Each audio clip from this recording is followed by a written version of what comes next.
y hacemos clic acá. Bien, bueno.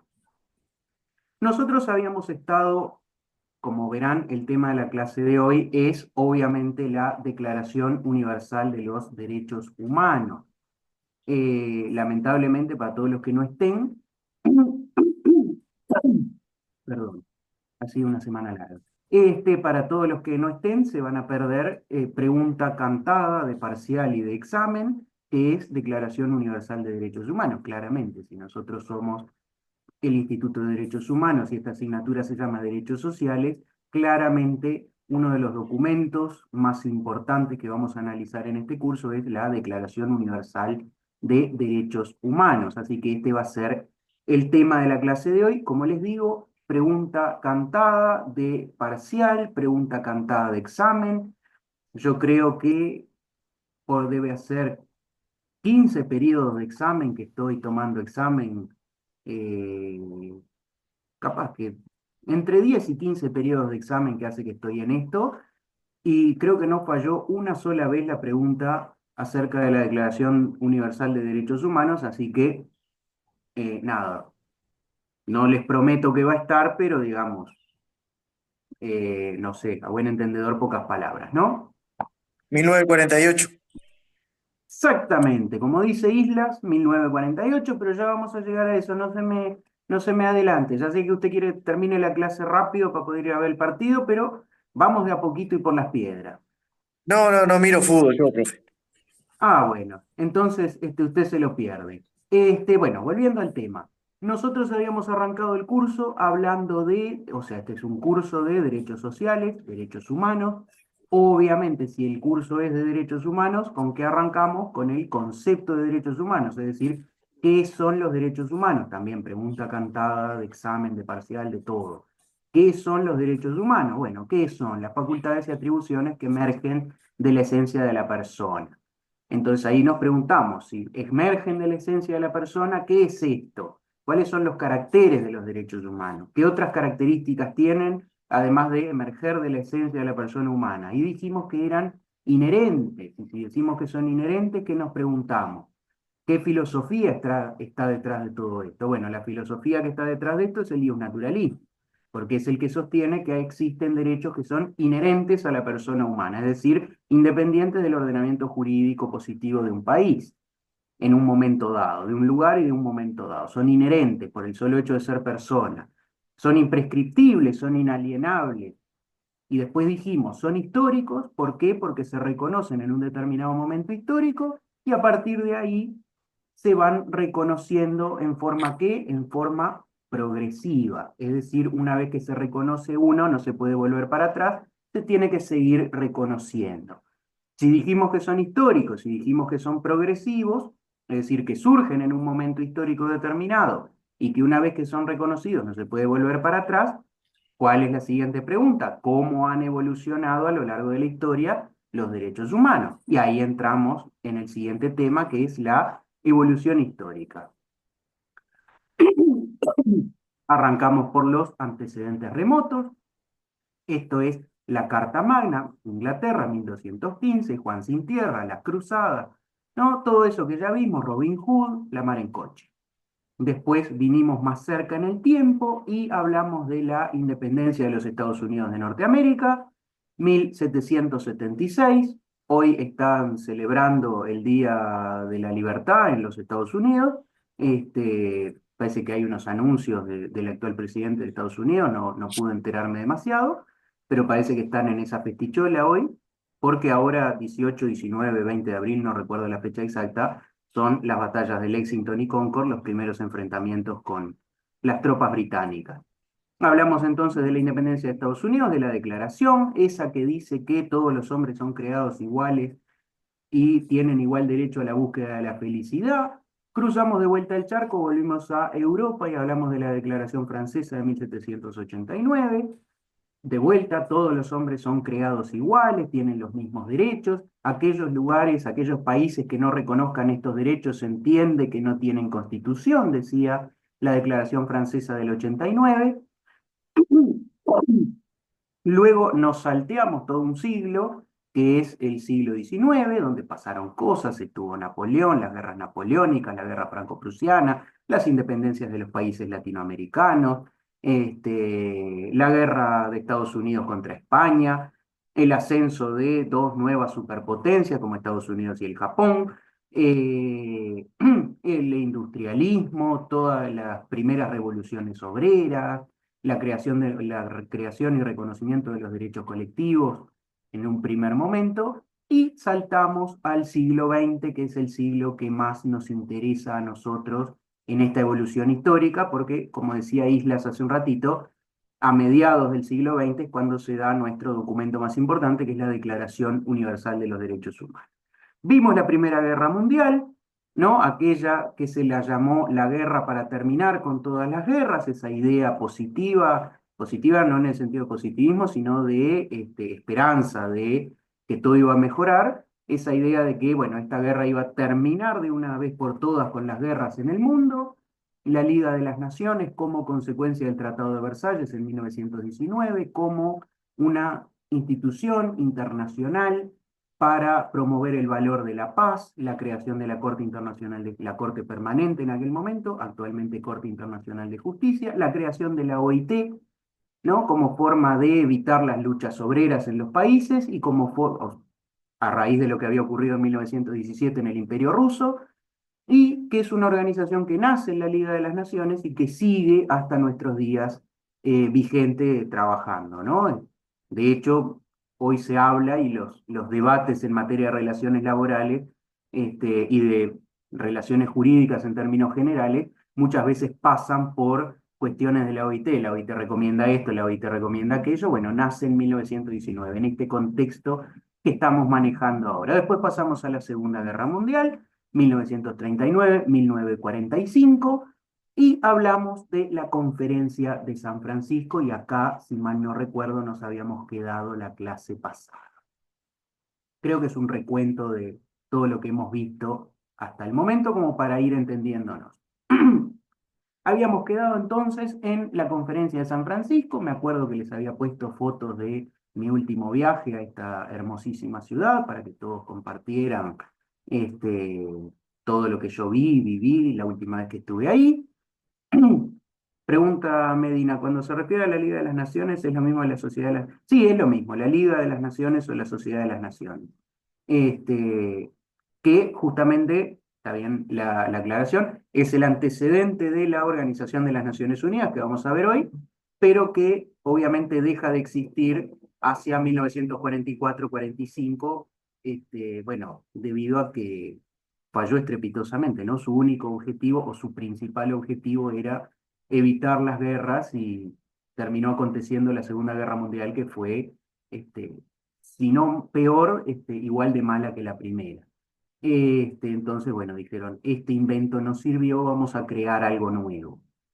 Eh, Conferencia de San Francisco, les decíamos, entre el 25 de abril y el 26 de junio de 1945, como dice acá.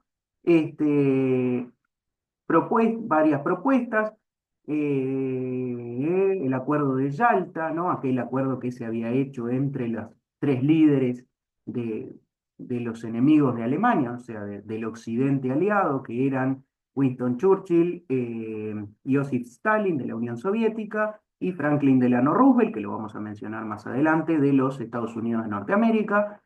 Y la conferencia acordó la Carta de las Naciones Unidas y el Estatuto de la nueva Corte Internacional de Justicia. Esto lo vamos a ver cuando veamos Corte Internacional de Justicia, pero quédense con esta idea. La vieja Corte Permanente de la Sociedad de las Naciones se transforma en la nueva Corte Internacional de Justicia, y la Carta se acuerda entre los países victoriosos de la Segunda Guerra Mundial, sobre todo Estados Unidos, la Unión Soviética y la Gran Bretaña.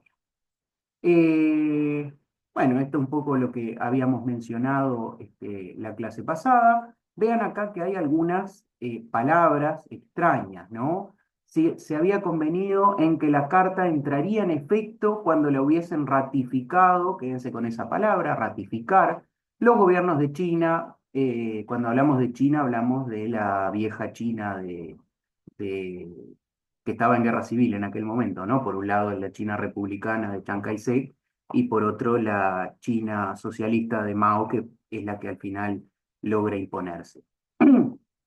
Este, no, la Gran Bretaña, la Unión Soviética, los Estados Unidos y la mayoría de los demás países signatarios, entre los cuales en algún momento fue Uruguay ahí y entró en las Naciones Unidas, cuando estos hubiesen notificado el hecho al Departamento de Estado de los Estados Unidos.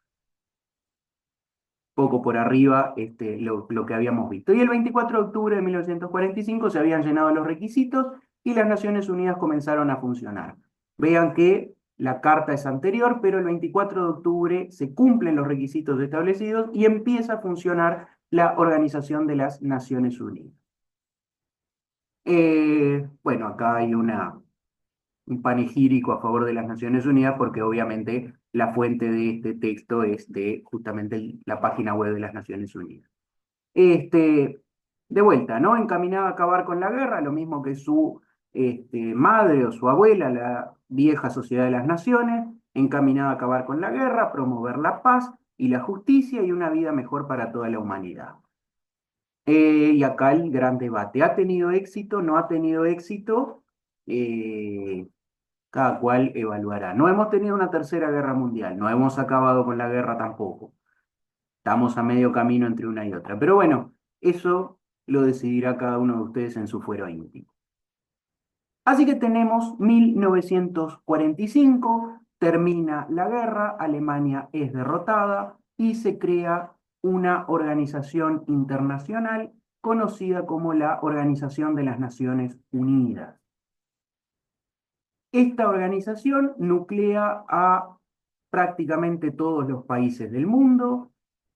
Una aclaración antes que nada, no es, como muchos creen, el parlamento del mundo, es decir, esto no es el parlamento del mundo ni hace leyes que sean aplicables para todo el mundo en el sentido como entendemos las leyes en los ordenamientos jurídicos internos, como le entendemos las leyes en el Uruguay. Eh, Vamos a ver después en qué consiste, cómo funcionan las Naciones Unidas. A medida que vaya avanzando el curso, vamos a ir viendo determinados organismos de Naciones Unidas, como el Consejo de Seguridad, la Asamblea General, etcétera, etcétera, para ir adelantando. La Asamblea General de las Naciones Unidas, donde se juntan delegados de todos los países del mundo, donde hacen los discursos los presidentes, jefes de Estado, de gobierno, todo eso es, es como una especie de parlamento, aprueba resoluciones, pero no es un parlamento del mundo. No existe en el derecho internacional, no existe leyes que sean impuestas a los países del mundo. Insisto, ahora en unos minutos vamos a ver esto con más detenimiento. Eh, No, contestándole a Menini, no. La Convención Americana de Derechos Humanos es otro, que incluso es anterior a la Declaración Universal de Derechos Humanos, pero no tiene nada que ver con la Declaración Universal, o tiene que ver, sí, pero no es el mismo documento. Y sí, Convención Americana de Derechos Humanos y Pacto de San José de Costa Rica es lo mismo.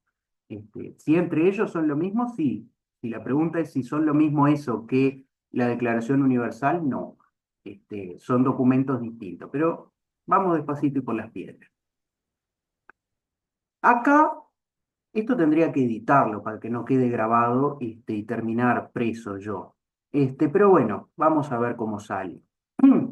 Acá, si me agarra un docente de Derecho Internacional Público, eh, nada, me apedrea, porque es la sanción que merezco por esto. Pero bueno, vamos a intentar, ustedes sabían que ninguno les pongo como, bueno, después tendría sí que editar, esta sí tendría que editarla. Ustedes saben que en realidad la gran mayoría de los docentes no quiere dar clase en primero, porque dar clase en primero es darle clase a gente que no sabe un montón de cosas básicas y tiene que explicar un montón de cosas básicas que no son de la asignatura. Y siempre dicen, ay, mi materia tendría que estar en cuarto, en quinto. A mí me encanta estar en primero. Bueno, Bertinat parece que se dio cuenta. A mí me encanta estar en primero. Este, Sobre todo porque, como ustedes no saben nada, yo les digo cualquier cosa y ustedes me creen. Y para cuando se dan cuenta que era todo mentira, Ya aprobaron el curso, están en quinto, en cuarto, yo qué sé, no sé, ya no les importa más. Pero, bromas aparte, vamos a meternos en un camino escabroso. Gracias, Bertina. Vamos a meternos en un camino escabroso que es el derecho internacional público. ¿Por qué les digo que muchos docentes no les gusta estar en primero? Porque tienen que explicar conceptos que de repente para nosotros son básicos, pero que ustedes no lo saben, y no lo saben no es porque sean burros, es porque están en primero, no lo tienen por qué saber. Yo lo sé porque allá en el año 2013 cursé Derecho Internacional Público y la aprobé, entonces lo sé, pero ustedes están en primero, no tienen por qué saberlo. Pero bueno, son conocimientos básicos que si ustedes no los tienen, capaz que se les complica mucho más el tema de la Declaración Universal de Derechos Humanos. Entonces vamos a tratar de meternos en este embrollo para explicar algunas cuestiones que son básicas. De ninguna manera les va a servir esto para aprobar un curso de Derecho Internacional Público, pero digamos que capaz que les da algunas nociones sencillas como para entender después la importancia que tiene realmente la Declaración Universal y por qué es obligatorio, por qué lo que dice la Declaración Universal de Derechos Humanos debe entenderse que obliga a los países miembros de las Naciones Unidas, entre ellos la República Oriental del Uruguay. Existe una rama del derecho que se llama, del derecho en tanto ciencia, ¿no? Que se llama el derecho internacional público, que estudia lo que son las relaciones entre los diferentes estados. Ya estoy con usted, Menin. Que estudia lo que son las relaciones entre los diferentes estados. Ese es el, muy a grandes rasgos y forma muy tosca, el objeto de estudio del derecho internacional público. Como dice su nombre, es derecho, como dice su nombre, es internacional y como dice el nombre, es de carácter público, por oposición a qué? Al derecho internacional privado, que regula las relaciones internacionales entre sujetos privados. Ustedes saben la diferencia entre derecho público y derecho privado, eso no hace falta que se los explique. Lo que nos interesa a nosotros, obviamente, es el derecho internacional público. Y lo que nos interesa en este momento son las fuentes del derecho internacional público, es decir, de dónde, qué, si les pregunto a ustedes, ¿qué es una fuente? A ver, Menini, hágame la pregunta y después el resto dígame qué es una fuente. No, yo iba a decir, pensé que ibas a definir lo que eran los tratados, las costumbres, los principios. Ah, sí, vamos para ahí, pero con tiempo. Bueno, Con tiempo que ¿usted hace internacionales, Menini? ¿qué? ¿Usted hace internacionales? No, relaciones laborales. Ah, está. No, pues capaz que si hacía internacionales ya lo tenía. Pero deme un tiempo que ya vamos a hablar de los tratados, de la costumbre y los principios generales. ¿Qué es una fuente? Así, en términos generales, ¿qué es una fuente? A ver, Medina, dígame. Y en términos generales, de dónde se toma un conocimiento, de dónde se saca la información, de dónde sale. Ahí va. Igual usted me lo llevó a fuentes, está muy bien lo que dijo Medina, pero ya me lo llevó a fuentes de información, de investigación, ya, usted ya viene con la deformación profesional académica. Pensé que me iban a decir la fuente de la plaza, la fuente de los ravioles, la fuente de los tallarines, de que comemos los domingos, ¿no? Que ponemos la fuente y de ahí nos servimos, ¿no? Que es el origen del almuerzo, la fuente. Es de donde nos servimos los platos. Ahí va, como dice Rosa, el origen de donde nace algo, las fuentes de un río, las fuentes de información, como dice Medina, las fuentes históricas para los historiadores, donde inicia el curso de un río, dice Francini, Morales dice agua, no sé si está pidiendo, se atoró con algo o es la fuente de agua, es una broma, Morales. Pero eso es una fuente, es decir, de donde nace algo, de donde viene algo, de donde surge algo, lo que sea, agua, energía eléctrica, información, datos históricos, lo que sea, de donde nace algo. En el caso de las fuentes del derecho, es de donde nacen las normas jurídicas, de donde nace el derecho. Y en el caso de las fuentes de derecho internacional público, es de donde nacen las normas de derecho internacional público, que como vamos a ver, tienen algunas diferencias con lo que son las fuentes del derecho interno de cada uno de los países. Acá les pongo la frase de Jiménez de Arechaga, esto es del curso de Derecho Internacional Público, creo que se llama así el libro. En el campo del derecho internacional hay tres fuentes, dice Jiménez de Arechaga, para que vean que les doy algo que no es el tema mío, pero por lo menos acudo a fuentes, valga la redundancia, que son tratados o cursos de la materia de derecho internacional. Hay tres modos de constatación de las reglas de derecho o procedimientos para que una regla de conducta entre Estados llegue a adquirir fuerza obligatoria. ¿Cuáles son estas tres? El tratado, la costumbre y los principios generales de derecho. Esas son las tres fuentes de derecho internacional público. Es decir, si no estamos frente a un tratado, si no estamos frente a la costumbre o no estamos frente a un principio general del derecho, no tiene naturaleza obligatoria, ¿no? Dice, adquirir fuerza obligatoria. ¿Fuerza obligatoria para quién? Para los estados. Si no si no es una de estas tres, no va a tener fuerza obligatoria para los estados. Solamente estas tres: tratados, costumbre y principios generales. ¿Hasta acá se entiende?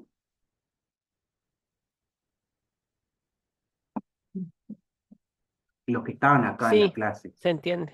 Bien. El resto cuando lo vea en YouTube ponen los comentarios. Sí, profe, se entiende. Sí, profe, sí. Ahí va, con esa alegría. Clarito. Profe, Sí, dígame. No sé quién habló, pero dígame. si no tiene esas tres, ¿qué pasaba? Si no es ni tratado, ni costumbre, ni principios generales, si no es una de estas tres diferentes, entonces no tiene lo que dice acá. No llega a adquirir fuerza obligatoria entre los estados. Tiene que ser una de estas tres: o un tratado, o la costumbre, o principios generales. Y ahora vamos a ir viendo una por una cada una de estas tres. Bien. Dicho esto, volvemos sobre nuestros pasos a algo que ya habíamos visto las clases anteriores. Desde la Paz de Westfalia, yo tendría que dar clases en relaciones internacionales, me parece, para dar todos estos temas. Pero bueno, me mandaron acá. ¿Qué va a ser?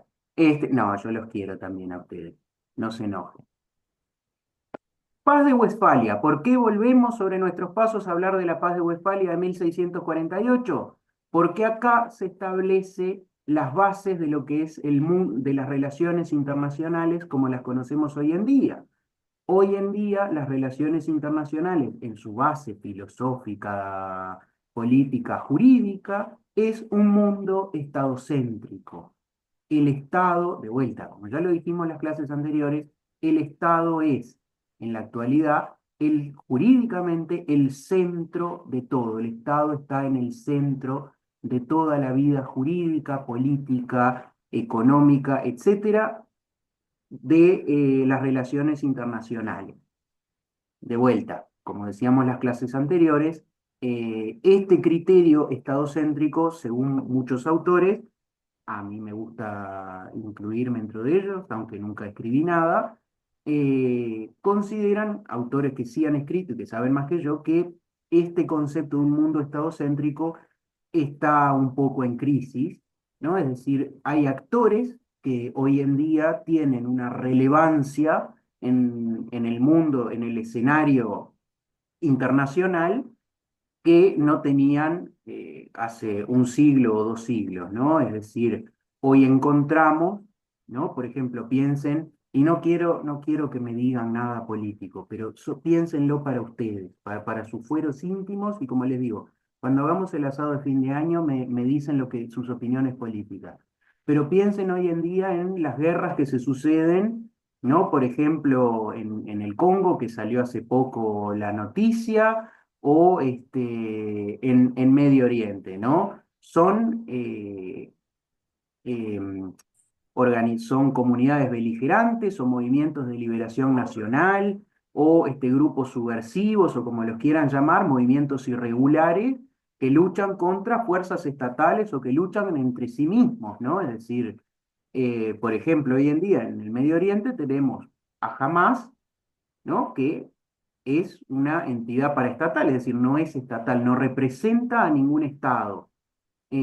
Pretende representar, sí, pero no representa a un Estado que está luchando contra otro Estado que es Israel, ¿no? Entonces ahí hablamos de, bueno, el Estado en pie de igualdad contra una organización no estatal. Bueno, ahí me parece que quiebra este concepto, esta idea de mundo estadocéntrico, ¿no? Porque ya alguien levantó la mano porque ya quieren pelear. No sé, ya le doy la palabra, pero no me pelee, Figueredo. Pero lo que quiero decirles es, se ven ejemplos de eh, cuestiones que no son el Estado. Acá dice Albornoz, hay empresas con más valor que el PBI de ciertos países. Justamente, ¿no? Es decir, hay empresas que tienen poder económico, hay organizaciones que no son estatales que tienen poder militar y que pueden poner en jaque a un Estado, ¿no? También podemos discutir si Israel es un Estado, la mano en coche, pero digo, en el sentido jurídico de la palabra. ¿No? Hace poco pasó en el Congo que era justamente un movimiento irregular que puso en jaque a las fuerzas gubernamentales y ahí hubo todo un problema, ¿no? Hubo personal uruguayo herido, a un soldado que falleció, etcétera, ¿no? Que pone, digamos, en duda o en cuestionamiento eh, este criterio o esta idea de un mundo estadocéntrico. Pero la verdad es que desde la Paz de Westfalia de 1648, el mundo es jurídicamente al menos, y las relaciones internacionales, como las concebimos nosotros, son estadocéntricas. Insisto, es cuestionable. No hay que irse a Medio Oriente ni al África. Tenemos hasta hace poco, incluso en estos días también ha sido noticia el caso de Colombia, contra movimientos también irregulares que tiene problemas, digamos, para imponer su voluntad el Estado colombiano. Claro, justamente, el Estado va perdiendo poder, sin embargo, jurídicamente sigue siendo el único que tiene, digamos, el poder absoluto, ¿no? Es decir, el poder radica en el Estado, pero en los hechos el Estado a veces es como un actor secundario o un actor que está en pie de igualdad con una empresa privada, en pie de igualdad con un movimiento irregular, en pie de igualdad este, con demás, ¿no? Digo, tampoco es un invento de este siglo. Eh, Francia como Estado luchó contra el Frente de Liberación Nacional en Argelia y de hecho el Frente de Liberación Nacional ganó y Argelia se convirtió en un Estado, pasó de movimiento irregular a entidad estatal, el Frente de Liberación Nacional. O sea que podemos encontrar ejemplos tan lejos como en la década del 50 y el 60 del siglo pasado. Castro me hace el favor y me dice que no va a entrar en debate. Se lo agradezco, Castro, lo quiero desde el fondo de mi corazón. Figueredo, no sé si va a seguir el ejemplo de su compañero o no. No, no, no iba a decir, no, yo le iba a preguntar eso de Colombia mismo, si era lo que usted dijo recién, que si era parecido o era yo la que estaba interpretando mal. No, no, Vio bueno, de que, qué o susto me sea, que en pegó Colombia Figueredo. hace, no, no, que en Colombia hace años ya que venían más o menos ahí, ahora como que está un poquito más peor, digo yo. Sí, Colombia es uno de los movimientos subversivos o movimientos irregulares más antiguos, el más antiguo por lo menos de América del Sur, es el más antiguo de todos. Ya lleva sus cuantas décadas, ¿no? Mm. Responde a una situación complejísima, pero ahí se ve el Estado colombiano, en algún momento hasta llegó a negociar con movimientos insurgentes, las famosas tierras liberadas, y bueno, y después una amnistía, ¿no? Que bueno, ahora va llevando su derrotero, pero el tema es ese. El mundo lo hemos creado, el mundo quizá no, pero las relaciones internacionales las hemos creado desde un paradigma estadocéntrico. Por ende, siempre que pensamos las relaciones internacionales y pensamos los documentos y los tratados y la costumbre y todo lo que tiene que ver con las relaciones internacionales, incluso en materia de derechos humanos, tenemos que pensarlo con esta mirada estadocéntrica. De vuelta, reitero, con la crisis que entiendo yo, por lo menos personalmente, hoy en día están teniendo este modelo o este concepto que quizá debería ser adaptado o quizá no. Y bueno, ahí es de vuelta. Cuando hagamos el asado, me dicen qué opinan. Pero así están dadas las cosas. 1648 se establece este sistema de mundo estadocéntrico o relaciones internacionales estadocéntricas. Hoy aparentemente estaría en crisis. Ahora sí vamos a entrar, y no voy a dar espacio a preguntas porque alguien me va a preguntar algo complicado y no voy a saber cómo salirme. Así que pasamos entonces a las tres fuentes de derecho internacional público que les había mencionado, teniendo siempre en cuenta esta idea de relaciones internacionales estadocéntricas. La primera de las fuentes del derecho internacional público y obviamente para nuestra cabecita que piensa en materia, en términos de leyes, en términos de decretos, de documentos, obviamente es la más relevante, la más importante, y después vamos a ver por qué. La primera entonces dijimos son los tratados. Cuando hablamos de pacto, cuando hablamos de tratado, cuando hablamos de carta, estamos hablando de lo mismo, de los tratados. Pero el término que más se usa es tratado. Pero cuando hablemos del Pacto de Derechos Civiles y Políticos, vamos a estar hablando de un tratado. Cuando hablemos del Pacto de San José de Costa Rica, vamos a estar hablando de un tratado. Cuando hablemos de la Carta de las Naciones Unidas, estamos hablando de un tratado. Aunque se llamen distinto, son exactamente lo mismo, o bueno, a los efectos prácticos de este curso son exactamente lo mismo. ¿Qué son los tratados? Son, y acá se preguntarán, o bueno, les puedo preguntar a ustedes, ¿qué son los tratados? A ver si alguien me dice, me lo dice en forma equivocada. ¿Qué son los tratados? A ver, dígame algo, ¿no? Pueden ser acuerdos entre dos o más naciones. Ajá. ¿Qué me va a decir Medina? Acuerdo entre dos o más partes. No digo naciones, digo partes porque Ahí va, pues, lo ahí dejo va. más Acuerdos, amplio. acuerdos entre varias partes, entre varias naciones. Acuerdos, acuerdos, acuerdos escritos, bien. Ninguno me dijo que son leyes internacionales, o sea que vamos bien encaminados. No son Con derechos y obligaciones, ¿no? con derechos y obligaciones, exactamente, pero no son, y esto es importante, no son leyes internacionales. ¿Por qué no son leyes internacionales? Por lo que dice acá esta pequeña frase, que es que no hay un legislador mundial, no hay un parlamento mundial, no hay... bueno, Bertolini se comió un payaso. No, pero está bien, le pone onda a la clase. ¿Vio? Si ese chiste lo hacía yo, ustedes estaban obligados a reírse. ¿Vio cómo es la vida Bertolini de injusta? Los tratados entonces son acuerdos. ¿Por qué hablamos de acuerdos y no hablamos de leyes internacionales? Porque no hay un legislador. ¿Qué es un legislador? Es una autoridad superior que impone a sus súbditos. El Poder Legislativo, la Asamblea General del Uruguay, impone leyes a sus súbditos.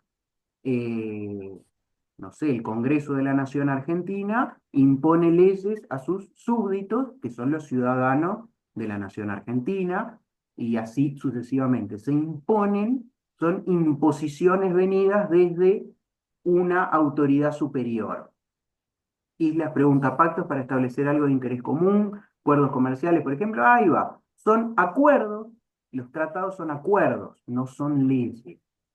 ¿Por qué no son leyes? Porque no hay un legislador, una autoridad superior que lo imponga. ¿Por qué no hay una autoridad superior que lo imponga? Porque cada estado es soberano. Vamos a ver que la soberanía es la base de todo el sistema de las relaciones internacionales. Obviamente, como no hay un legislador y nadie puede imponer porque todos los estados son iguales y soberanamente iguales, entonces los tratados son acuerdos entre partes que son jurídicamente iguales. Y acá ustedes me dirán, profe, la República Democrática del Congo o la República Oriental del Uruguay o el Reino de Tonga no son iguales que la Federación Rusa o los Estados Unidos de Norteamérica o el Reino de España. Me van a decir, no son iguales, ni en poderío económico, ni en poderío militar, ni en capacidades científicas, ni en un montón de cosas más. Y yo les diré que sí, son desiguales en todo eso, pero jurídicamente es tan soberano el Reino de Tonga como lo somos nosotros, como es la Federación Rusa o como lo es la República Francesa. Todos somos iguales soberanamente hablando, ¿no? Es decir, todos tenemos los mismos poderes jurídicos. Por eso les digo, el concepto de mundo estadocéntrico se basa en esa, que es una ficción, si se quiere, ¿no? Que es la igualdad entre los estados. Por eso digo que es un poco cuestionable todo el sistema en la actualidad. Entonces dijimos, los tratados son acuerdos entre estados o entre entidades. Después vamos a ver qué es acuerdos entre estados, donde los estados, buscando un bien común entre ellos, pactan determinados derechos y obligaciones. Más o menos lo que dijeron todos hasta ahora, ¿no? Es decir, a Porto se le cortó. Pero si en algún momento me desconecto o algo, bueno, problemas técnicos, no seríamos una oficina pública si no tuviéramos problemas técnicos. Pero la idea es esa, es el Profe, tratado, disculpe. sí, Los estados pactan porque me colgué ahí en el apunte. los estados pactan para su beneficio mutuo determinadas condiciones que son derechos y obligaciones, ¿no? Es decir, como por ejemplo alguien decía hace un rato, un tratado comercial, ¿no? Es decir, la República Oriental del Uruguay entiende, pongamos por caso, que no debe imponerle tarifas, ni debe imponerle ningún tipo de arancel, tarifas y demás cosas a los Estados Unidos de México, y celebramos entre ambos estados un tratado de libre comercio, que de hecho tenemos un tratado de libre comercio con México nosotros. Entonces, los Estados Unidos de México, como Estado soberano, entienden que les es bueno, que les es provechoso celebrar un tratado de libre comercio con la República Oriental del Uruguay, lo celebramos. Esos son tratados de derecho comercial, de derecho civil, de lo que fuera. Hay tratados con diferentes temáticas.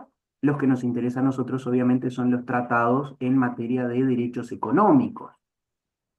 Dice Isla, un ejemplo bastante claro es entre los países que integran el Mercosur. Ahí va, hay tratado, el tratado del Mercosur es un tratado por el cual se crea una organización que es el Mercosur, los tratados que pueden ligar a la Unión Europea, los tratados por los que se elimina una visa, la eliminación de la doble imposición tributaria, los tratados de libre comercio, todo eso que ustedes escuchan y ven en la prensa, son tratados, es decir, acuerdos de voluntad entre estados, acuerdos que, como decía alguien hace un rato, no me acuerdo quién era, imponen o crean derechos y obligaciones para las partes contratantes. Antes se hablaba, si leen algún tratado muy antiguo, va a decir las altas partes contratantes.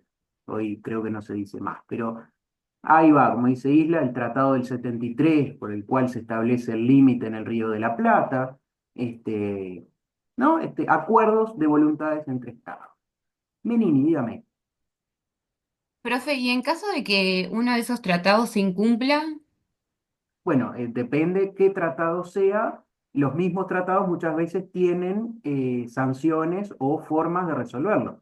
Por ejemplo, cuando Uruguay impuso determinado tipo de sanciones a la industria tabacalera, ¿no? A fumar en espacios cerrados, prohibiciones de realizar publicidad en determinados segmentos, un montón de cuestiones más, eh, algunas empresas de cigarrillos llevaron al Uruguay a juicio. ¿Por qué? Porque había tratado creo que era entre Uruguay y Estados Unidos, pero no recuerdo.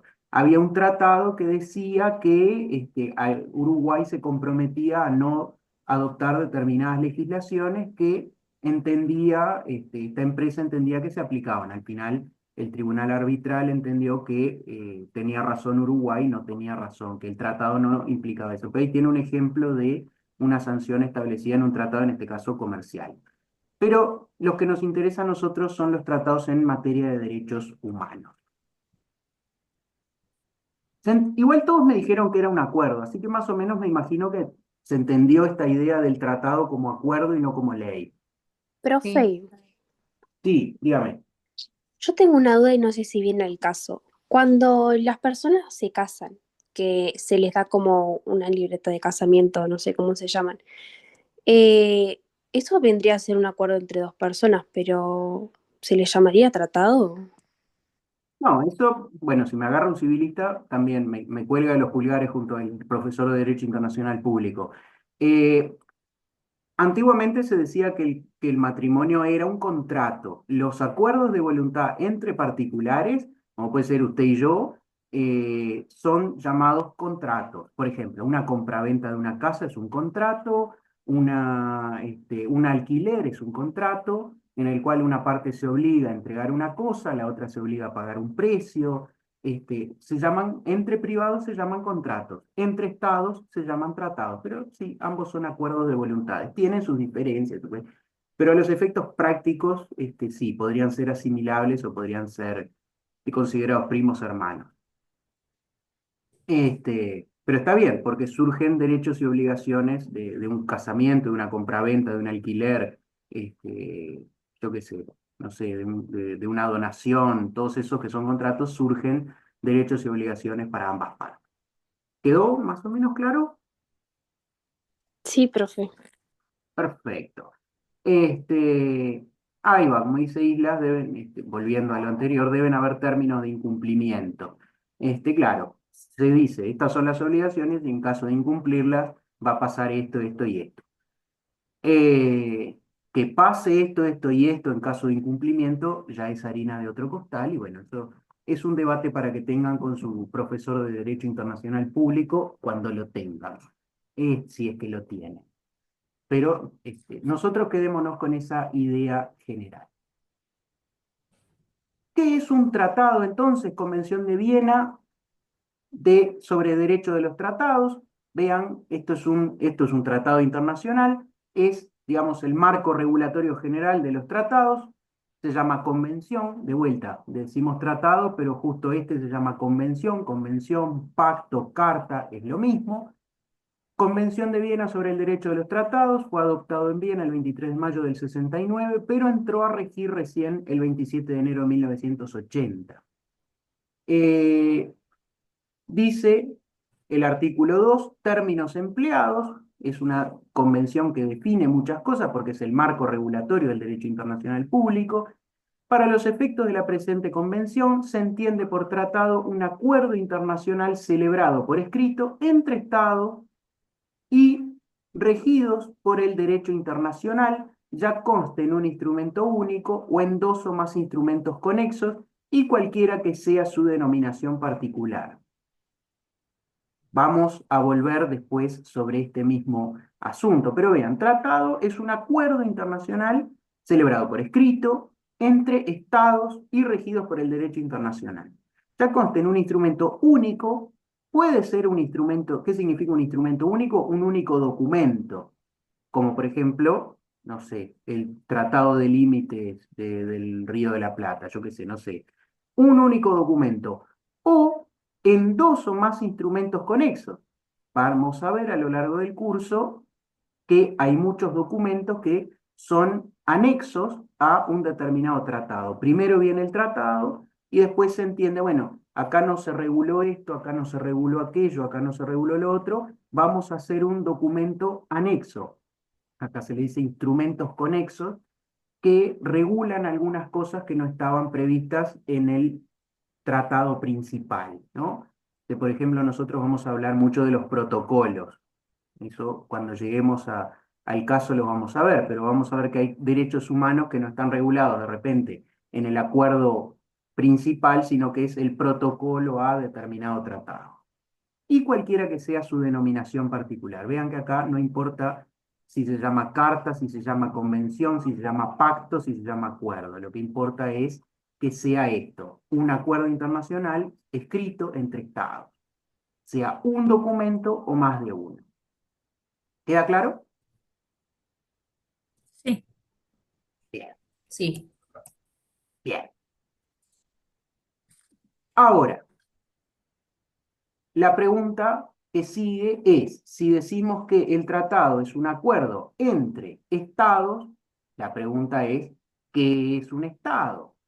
¿Qué es un Estado? Acá tenemos que irnos a la Convención sobre Derechos y Deberes de los Estados, Montevideo, Uruguay. Siempre hay un uruguayo mezclado en cualquier trama internacional, siempre hay un uruguayo involucrado. La convención es en Montevideo, 1933, y es la que establece qué es un Estado. ¿Qué es un Estado? Artículo primero. El Estado, como persona de derecho internacional, debe reunir los siguientes requisitos. No lo define, dice, necesita esto para ser un Estado.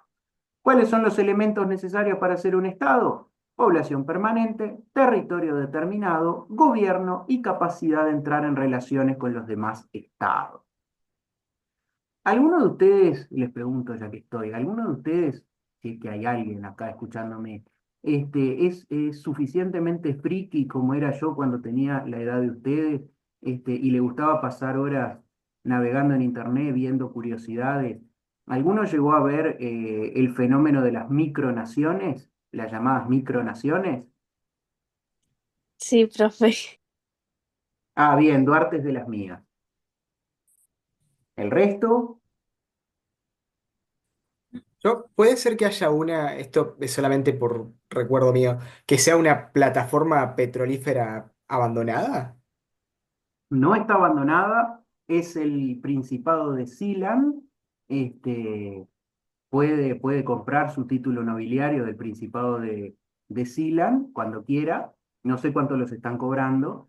Pero sí, es una plataforma de la Segunda Guerra Mundial que está en aguas internacionales. Eh, Cardoso quería preguntar algo o decir algo. Yo había visto mi fuente de TikTok. Vi en TikTok que había dentro de Estados Unidos un territorio que el dueño del territorio creó casas y así una población y se dice que es un microestado porque él se cree presidente de ese territorio, tiene una población permanente, un territorio determinado, él es el gobernante, entonces se dice que es un estado. Ahí va, no, no es un microestado, es una micronación. Microestados son Andorra, San Marino, Liechtenstein, el Ducado de Mónaco y el Vaticano. Esos son los A microestados. Molosia capaz que se refiere.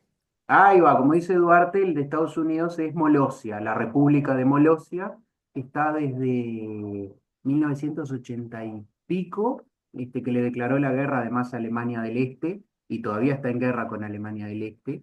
Este, Se ve que no le han podido ganar a pesar de que ya no existe el país. Yo creería que ganó Molosia, pero Sealand, como dice Chegaray, la que estábamos mencionando, la plataforma esa que está fuera del Reino Unido.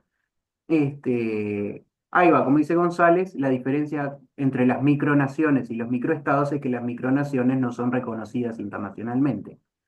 Son esa gente que le gusta hacer cosplay de dictadores y agarran la casa, ¿no? El terrenito donde viven y dicen, esta es la República Independiente de mi casa, y le ponen un nombre, le dibujan una bandera. Ahí va, como dice Cardoso, lo que vio en TikTok. Son esos hobbies que tiene la gente. ¿Por qué la gente tiene estos hobbies? ¿O qué es lo que, ya vamos con Pagués, qué es lo que, la base de estos hobbies? Justamente la Convención de Montevideo del 33, que lo que dice es que lo que se necesita para constituir un Estado son estos cuatro requisitos: población permanente. La República Independiente de mi casa tiene población permanente, soy yo que vivo acá, y el gato que vive conmigo. Tiene un territorio determinado, el territorio donde vivo en mi casa. Ahí va, Yana dice la Parvadomus también, el ejemplo local de micronación, la Parvadomus. Tiene un gobierno. ¿Qué es el gobierno? Soy yo, que soy el dictador de la República de mi casa, y la capacidad de entrar en relaciones con los demás estados. Y acá que me habían hecho la pregunta, ¿quién define el último punto? Es decir, si tiene capacidad o no. Acá es un poco lo que es más problemático, si se quiere. Tener capacidad de entrar en relaciones con los demás estados. El Principado de Sealand, que mencionaba hace un rato, en un momento secuestró unas personas y forzó al gobierno de Alemania a negociar la liberación, y de ahí dice, bueno, tenemos capacidad de entrar en relaciones con los demás estados porque el gobierno de Alemania o de Inglaterra, no recuerdo cuál fue, entró en relaciones con nosotros y nos reconoció de facto. También pueden decir, bueno, yo mandé una carta a las Naciones Unidas, o sea que capacidad de entrar en relaciones con los demás estados tengo porque mandé mi cartita pidiendo que me aceptaran en la Organización de las Naciones Unidas. O mandé mi carta a, no sé, la Nación Argentina y ya está, con eso la República Independiente de mi casa está habilitada porque tiene capacidad, no es que me niego. Eh, por eso no querían debate. Este, ahí va, bueno, Castro no quiere entrar en debate justamente por qué es un Estado. Bueno, no sé, 1933. Yo no era nacido, no sé usted, Castro, si era nacido en el 33. Yo no fui a esta convención, no participé. No, ninguna pagué. Las micronaciones son un hobby, digamos. Son un hobby de algunas personas que tal, les gusta esto, y justamente se amparan en este artículo y dicen, bueno, yo cumplo con todos los requisitos. Población permanente, tic. Territorio determinado, tic. El territorio de mi casa. Gobierno, sí, yo. Se hace lo que yo digo y se acabó. Y capacidad de entrar en relaciones, sí. Mandé una carta a la Presidencia de la República Oriental del Uruguay. Ellos no me contestaron, pero bueno, si ellos no me contestan, problema de ellos. Eh, bueno, ahí podemos. De hecho, yo no recuerdo si fue Francia o Italia, contestándole a José sin apellido.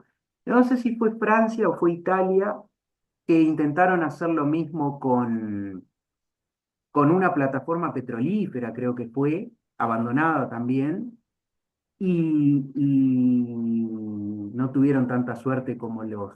Ah, Cabrera también, tocayo. No tuvieron suerte como los de Sealand con los ingleses. No recuerdo si fue Francia o Italia, mandó las Fuerzas Armadas y le dijo, vos no te quedás con esto. Muy lindo todo, pero vos con esto no te quedás, y los desalojaron.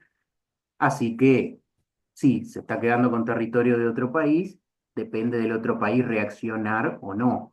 También podríamos decir que los patriotas orientales, cuando cruzaron el río Uruguay el 19 de abril de 1825, se estaban quedando con territorio de otro país, que era el Imperio del Brasil. No sé, la dimensión es mucho más grande, ¿no? Mi casa son unos cuantos metros cuadrados. La provincia cisplatina eran 176.000 kilómetros cuadrados. Hay una diferencia de proporciones, pero es quedarse con territorio de otro país. Ahí va, como dice Pagués, es como una especie de meme, ¿no? Es como un chiste. Profe, perdón que le interrumpa. Sí, dígame, Isla. O sea que las micronaciones entran dentro del concepto de Estado, pero no son reconocidas internacionalmente. ¿Puede ser así? Yo no quiero decirle que entra dentro del concepto de Estado, porque evidentemente al no ser reconocidas no forman parte ni de la comunidad internacional, ni tienen influencia en las relaciones internacionales, ni nada. Son un grupo de gente que tiene un hobby, digamos. Pero justamente lo que ellos reclaman es que cumplen con todos estos requisitos, y al cumplir con estos requisitos deberían ser considerados un Estado exactamente igual que, por ejemplo, la Federación Rusa. Eh, ¿Qué tanto de esto es broma? ¿Qué tanto de esto es serio? Bueno, ahí va en cada caso, y cada caso es un mundo, ¿no? Capaz que no es una república, pero sí un mundo. Pero digamos, jurídicamente podríamos decir que tienen un punto de decir, bueno, cumplimos con todos los requisitos que establece la Convención de Montevideo. Pero nada, es un hobby. Lo traigo a colación simplemente para que vean que de la gloria, como dice un amigo mío, de lo glorioso a lo ridículo hay solo un paso. Este, nada, simplemente para que vean que hay gente que se divierte con el derecho. No es nuestro caso, nosotros nos aburrimos en esta clase, pero hay gente que agarra las normas jurídicas y se divierte. Eh, Mire, República de la Isla de las Rosas, no la conocía. Eh, después la voy a buscar. Son esas cosas, ¿no? Han existido proyectos desde el siglo XIX, nosotros tenemos la Parvadomus. Bueno, ahí tiene la Parvadomus, de repente puede decir, no, somos un Estado, pero en realidad es un grupo de gente. Yo he conocido a alguno que va a la Parvadomus, son un grupo de gente que se juntan a divertirse. El requisito para entrar ahí debe ser saber nadar. Es, es una skill, es una skill necesaria, ¿no? Porto dice, ¿y cómo se divierten? Busque la República de Molosia y vea cómo el presidente de Molosia se disfraza. Ah, lo sabe, está, perfecto. Se disfraza de dictador y anda por ahí y hace reuniones. Yo lo seguía antes cuando tenía Facebook. Se compraba un botecito de eso a motor chiquito para los niños y decía, esta es la Armada de la República de Molosia, y lo llevaba a un lago ahí y andaba. Es cosa de niño grande. No les miento, algún día me gustaría, pero bueno, ya tengo suficientes problemas como para que venga el Ejército Nacional a mi casa y me golpee la puerta y me diga, estoy atentando contra la integridad territorial de la República. ¿Se entiende? Estos son los 4 requisitos establecidos. La pregunta venía a colación de esto. Habíamos dicho que... ¡Hambre! Ah, bien. No, capaz que me estaban rickroleando. Venía de esto la idea que es... Ah, Malta. Ya Albornoz, ya es bien, esto es bien uruguayo, ya escuchó de un proyecto y quiere un cargo, ya quiere ser ministro de Defensa Albornoz, ya nada, no preguntó ni si es válido, él quiere un cargo, quiere ya estar, ya acomodar a los amigos. Ahí va, Cardoso ya quieren todos hacer cargo, ya qué horrible, este país así no prospera, es un chiste, no se enojen, no es una violación a la laicidad, es un chiste. Gracias, Bertolini. Ahí va, nunca empezar de abajo. La República de mi casa, ya tengo ministro de Defensa, ya tengo ministro de Educación, qué maravilla esto. A ver si se prenden así para hacer el asado de fin de año. También es un chiste, no se enojen. Habíamos dicho que se entiende por tratado, entonces, el acuerdo escrito entre Estados, habíamos dicho, entre Estados. Entonces la pregunta era, ¿qué es un Estado? Nos vamos a la Convención de Derechos y Deberes de los Estados de Montevideo, de 1933, nos dice, un Estado tiene estos requisitos. Acá ya Menini da ideas, no sé, no quiero saber. Eso es un Estado. Sigue la Convención de Montevideo de 1933 y nos dice la existencia política del Estado es independiente de su reconocimiento por los demás Estados. O sea, la República de mi casa, si no es reconocida ni por, no sé, ni por el Reino de los Países Bajos, ni por la República, o por el Reino de Marruecos, o por la República de Costa Rica, no es reconocido por ningún país del mundo, sigue siendo la República de mi casa. ¿Por qué? Porque la existencia política del Estado es, como dice acá, independiente de su reconocimiento por los demás Estados.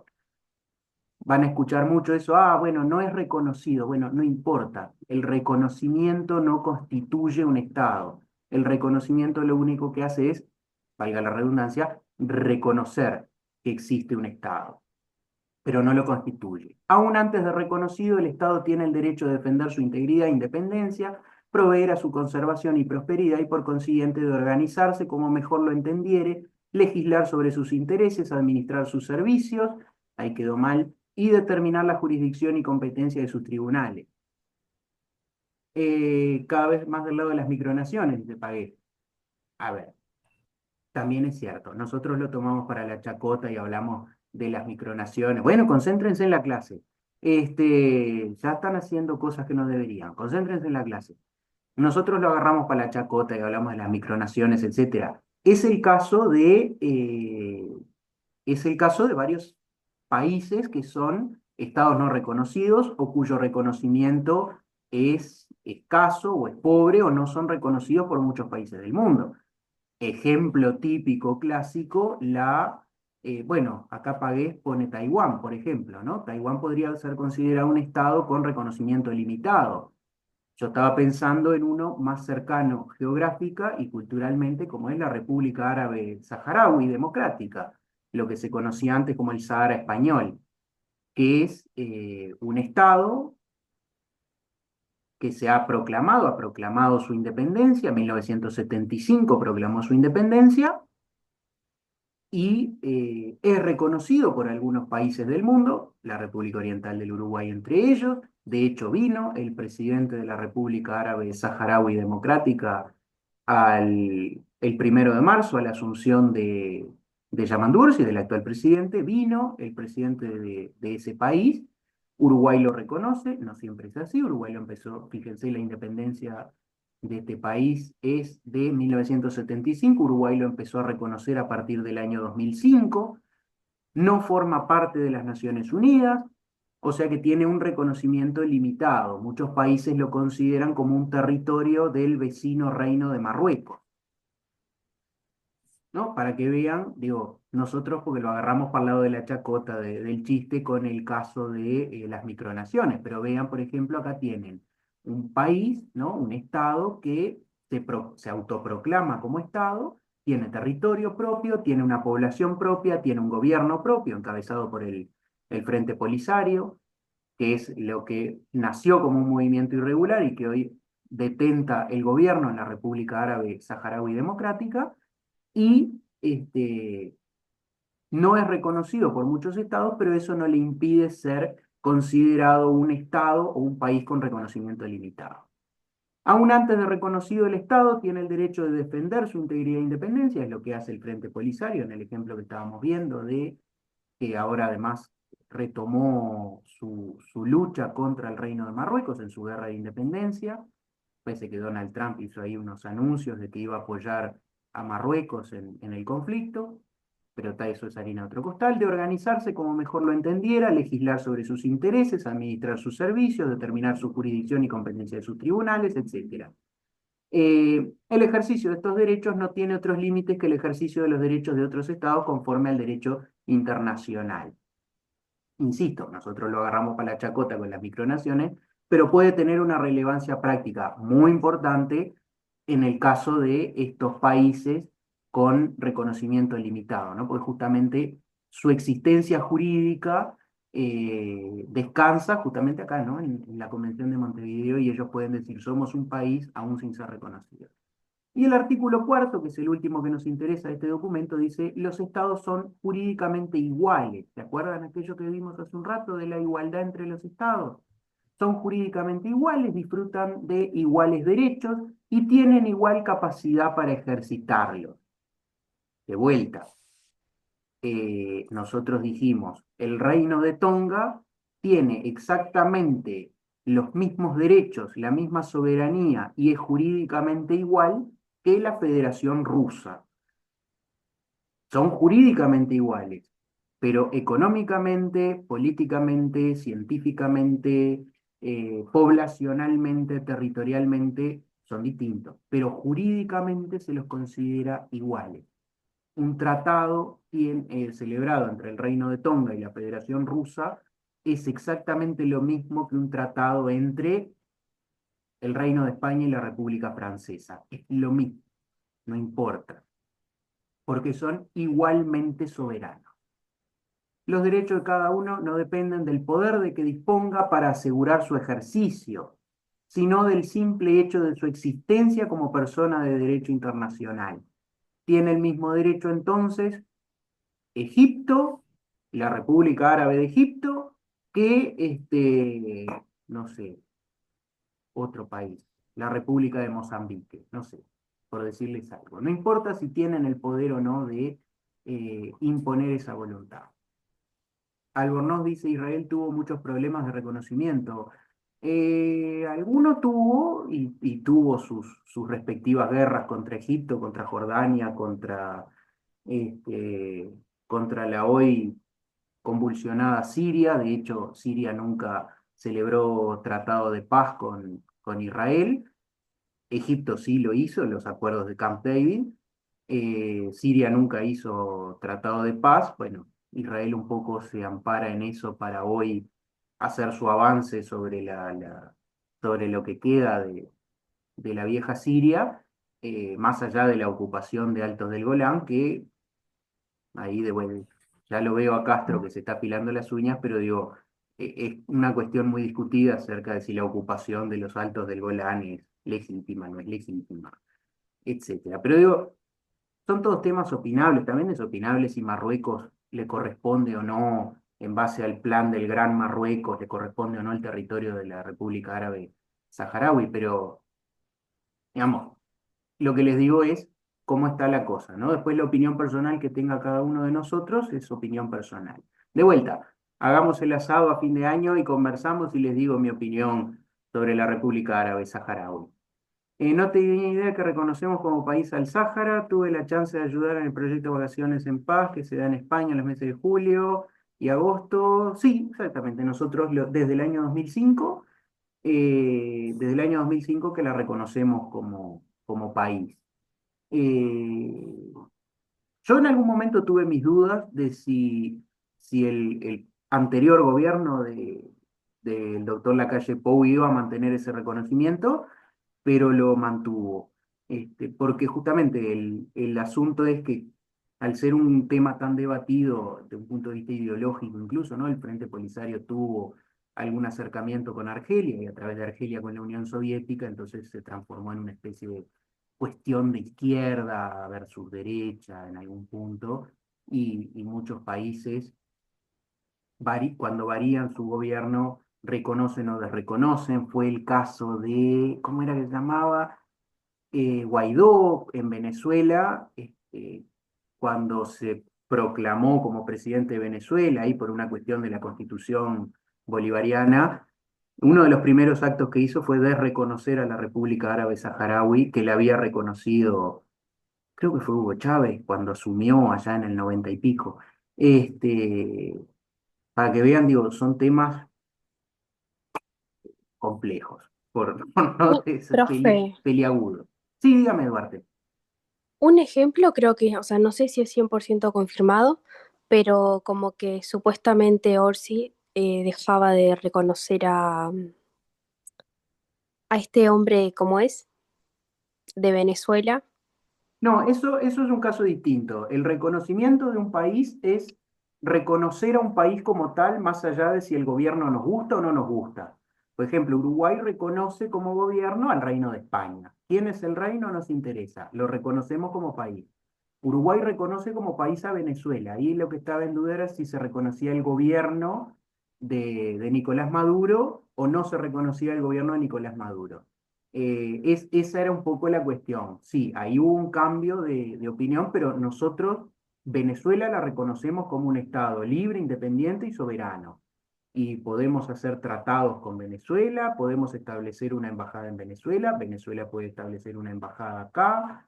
Si viene un diplomático venezolano, tiene las Claro, sí, mismas sí. inmunidades, etcétera. Al Estado sí. Lo que yo me había enterado, o sea, sabido, era era Edmundo, que no se lo reconocía como presidente.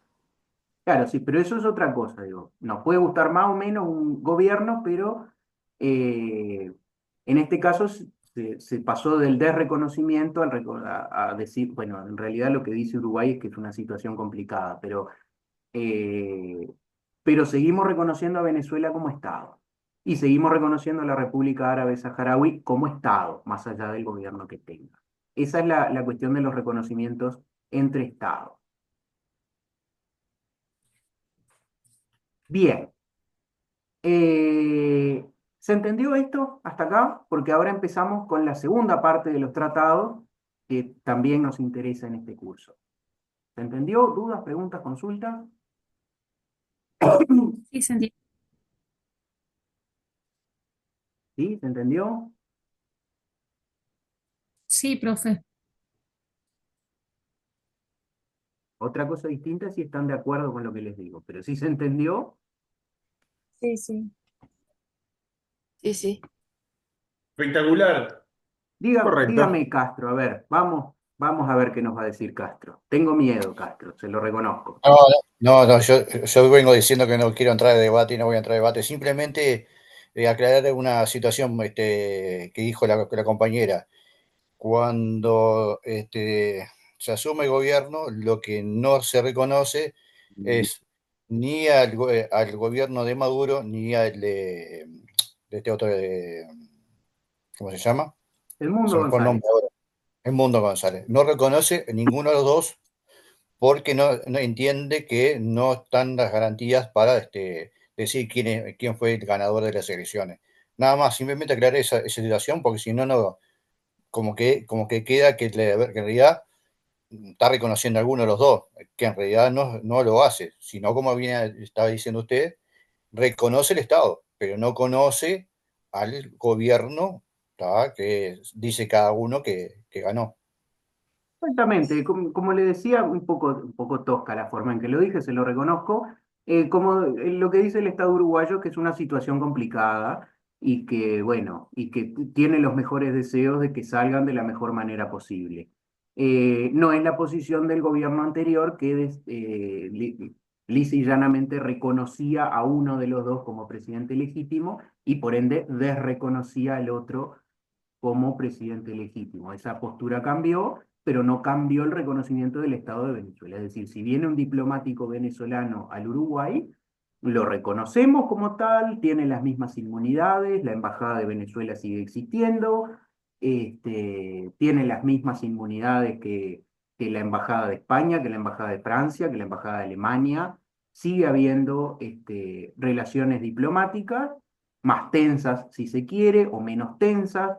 eh, Se supone que ahora con el cambio también, digo, no es algo debatible, ¿no? Con el cambio de gobierno se supone que mejorarían las relaciones diplomáticas entre Uruguay y Venezuela, que estuvieron un poco perjudicadas los últimos años, sobre todo porque quien detenta el poder en los hechos es, si se quiere, más afín a la postura que asumió ahora a partir del 1 de marzo. Y a pesar de eso, de que uno podría decir que son más afines, a pesar de eso, el Uruguay, la postura que es, no reconoce a ninguno de los dos y dice, bueno, es una situación compleja y, y bueno, y les desea lo mejor porque justamente, ¿no? Salir de una situación compleja, salir todos vivos de una situación compleja, no siempre es la más fácil de las soluciones, ¿no? A veces pasan cosas que uno no querría que pasen. Pero está muy bien Castro lo que dijo, porque justamente es esa la postura que hoy tiene Uruguay, pero es respecto al gobierno, no es respecto al Estado. Dígame, Rosa, y seguimos. No, profe, en realidad me surgía la duda. Entiendo que la noción de Estado no es un sinónimo de la noción de país. Entonces, generalmente aquellos estados que internacionalmente no son reconocidos es porque pertenecen a un estado sí reconocido. No, nosotros lo vamos a usar acá para los efectos de este curso, sí, lo vamos a usar como sinónimo, país, nación, estado, etcétera, Ok, etcétera. ok, De perfecto. vuelta, puede ser polémico, porque, por ejemplo, Marruecos, el ejemplo que estábamos viendo del Sáhara, en Marruecos dice que como país es más grande o como nación es más grande porque incluiría tribus beduinas, nómades del Sahara, que no están reconocidas en sus límites como Estado, etcétera, etcétera. Pero a los efectos de este curso no nos vamos a meter en camisa de 11 varas, Ok, país, Estado, naciones, todo lo demás. bien, Este, gracias. perdón. Pero hablamos de Estado justamente porque es el término, digamos, jurídico, el término que nos preocupa a nosotros. Volvemos a la Convención de Viena sobre Derecho de los Tratados y acá nos dice otro concepto interesante que es, definiendo los términos, que nos habla de la ratificación. ¿Se acuerdan que hoy, cuando recién arrancamos la clase, hablamos de la ratificación de los tratados? Bueno, vamos a ver qué es esto de ratificar un tratado. Ratificación, aceptación, aprobación o adhesión, según el caso, es el acto internacional así denominado por el cual un Estado hace constar en el ámbito internacional su consentimiento en obligarse por un tratado. Es decir, la ratificación es la aceptación. Dijimos que el tratado es el acuerdo entre dos Estados. La ratificación es cuando el Estado manifiesta ese acuerdo, es decir, acepta públicamente ese acuerdo. ¿Se entiende esto? Es decir, el tratado es el acuerdo, la ratificación es la expresión, ¿no? El acto internacional por el cual el Estado hace constar que acepta, que da su consentimiento para obligarse por un tratado. ¿Cómo funciona la ratificación en la querida República Oriental del Uruguay? Tenemos que ir al artículo Ay, profe, 170. ¿puede repetir, por favor? Le digo, le repito. Gracias. La ratificación es la demostración, el acto por el cual el Estado dice que acepta ese tratado. Es la aceptación de ese tratado. Vamos, es el acto jurídico por el cual el Estado dice yo me voy a obligar por este tratado. Ingreso y a partir de ahora tengo obligaciones y derechos con respecto a los demás estados que integran este acuerdo, este tratado, a través de la ratificación.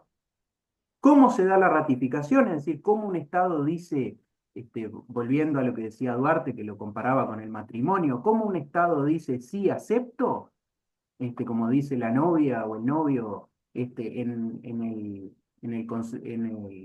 Dios mío, ya a esta hora no doy más, en el registro de Estado civil, cómo el Estado dice sí, acepto a través de la ratificación.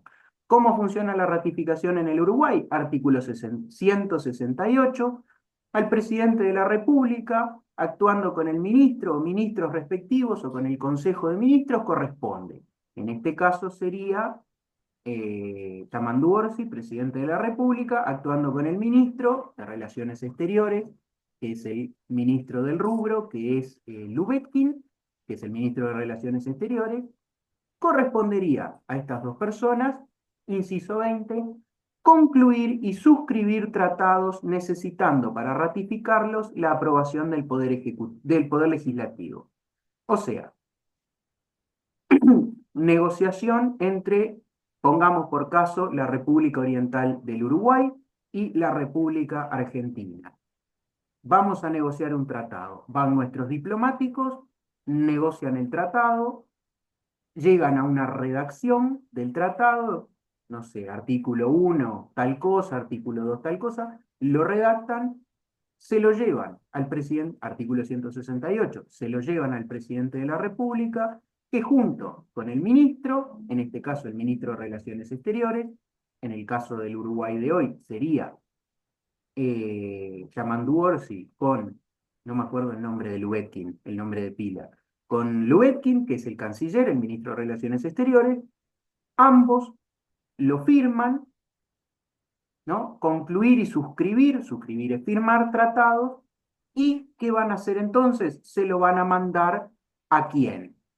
Al Poder Legislativo, lo que la Constitución llama la Asamblea General. Acá nos vamos a la Constitución de la República, artículo 85, que dice a la Asamblea General compete, inciso séptimo, decretar la guerra y aprobar o reprobar por mayoría absoluta de votos del total de componentes de cada Cámara los tratados de paz, alianza y comercio y las convenciones o contratos de cualquier naturaleza que celebre el Poder Ejecutivo con potencias extranjeras. O sea que veíamos que el presidente y el canciller suscribían el tratado, se lo mandan a la Asamblea General y por mayoría absoluta de votos del total de componentes de cada Cámara, ratifican este tratado. Pregunta Duarte, no es por mayoría, si el Poder Legislativo no lo aprueba directamente, no se crea el tratado. Es por mayoría, como dice acá, mayoría absoluta de votos del total de componentes de cada Cámara. En la Cámara de Senadores serían 16, la mayoría absoluta, ahí lo estoy explicando Pagués. En la Cámara de Senadores serían 16, porque ¿cuántos miembros tiene la Cámara de Senadores? ¿Cuántos miembros tiene la Cámara de Senadores? A coro deberían decirlo. 31. 31, 30, como dice Pagués, como dijo Más Castro, uno. 30 más el señor en este caso la señora vicepresidente de la República. En este caso la ingeniera Carolina Cose, que es la vicepresidenta electa, que asumió ahora el 1 de marzo, que es el presidente de la Asamblea General y que a su vez preside la Cámara de Senadores, o sea, 31, la mayoría absoluta de 31 es 16. ¿Por qué? Porque los otros no dan para llevarles la contra. Y de la Cámara de Representantes, ¿cuántos miembros tiene la Cámara de Representantes? De a uno. A ver. 99. Exactamente, como dice Figueredo, son 99, son circunscripción departamental, mínimo 2 por departamento. Montevideo es el que tiene más, 50 y algo creo que tiene Montevideo. O sea que la mayoría absoluta de 99 sería, a ver, los que saben matemática, exactamente 50. ¿Por qué? Porque los 49 restantes no pueden llevarle la contra. ¿Por qué mayoría absoluta? Porque después está lo que se llama la mayoría relativa, que es la mayoría de miembros presentes. Ejemplo, si la Cámara de Senadores está sesionando con, no sé, 20 integrantes, porque los otros 10 están de vacaciones, y votan 11, es mayoría de presentes, pero 11 es menor a 16, o sea, no es mayoría absoluta.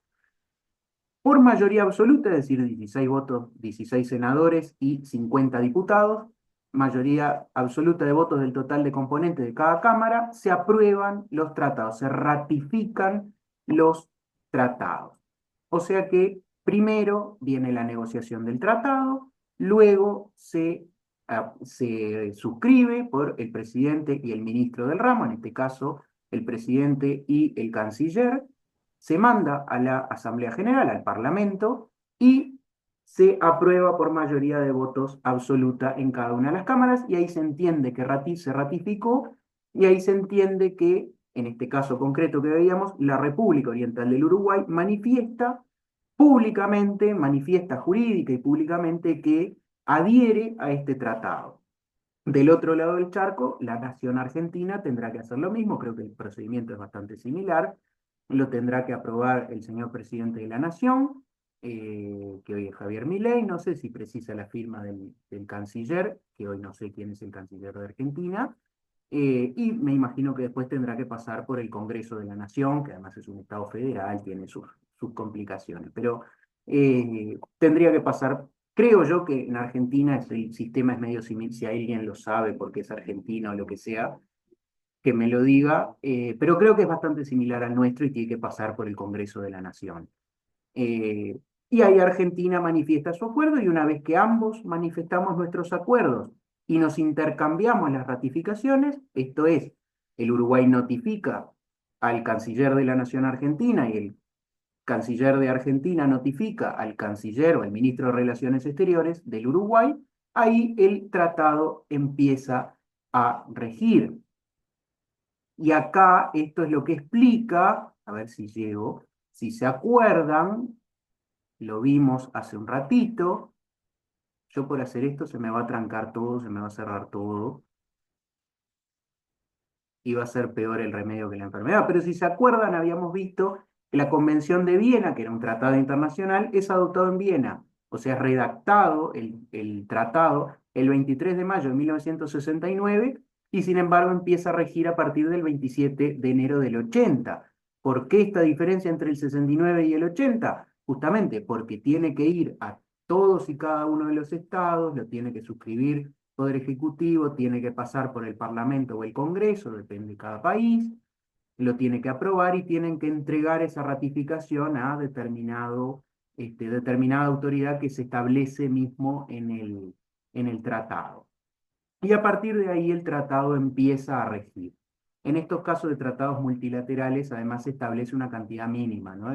Por ejemplo, esta convención o este tratado empezará a regir a partir de que depositen sus ratificaciones, no sé, 15 países, por poner un ejemplo, no sé.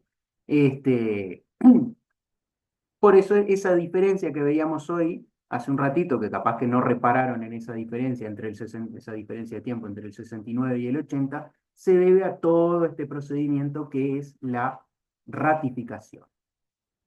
Si en asamblea no se ratifica, ¿puede someterse a negociación nuevamente? Sí, exacto. Si no se ratifica es porque el Poder Legislativo no quiere la celebración de ese tratado internacional. Digamos, no sé, sinceramente, Rosa, no sé qué tan habitualmente se dé esa situación, porque, bueno, yo qué sé, se conocen entre todos, ¿no? Es decir, justamente Cancillería lo que trata es de negociar con todas las partes al mismo tiempo para que sepa que el tratado que se firmó va a ser aprobado por la Asamblea General, porque si no, no ningún sentido hacer todo sabiendo que no se va a obtener la mayoría absoluta en senadores o en diputados. Es una pérdida de tiempo y además uno queda, poniéndolo en términos coloquiales, uno queda repegado frente al otro país, ¿no? Que uno dice, sí, sí, está todo bárbaro, está todo aprobado y llega justo al Parlamento y no se aprueba. Castro, dígame.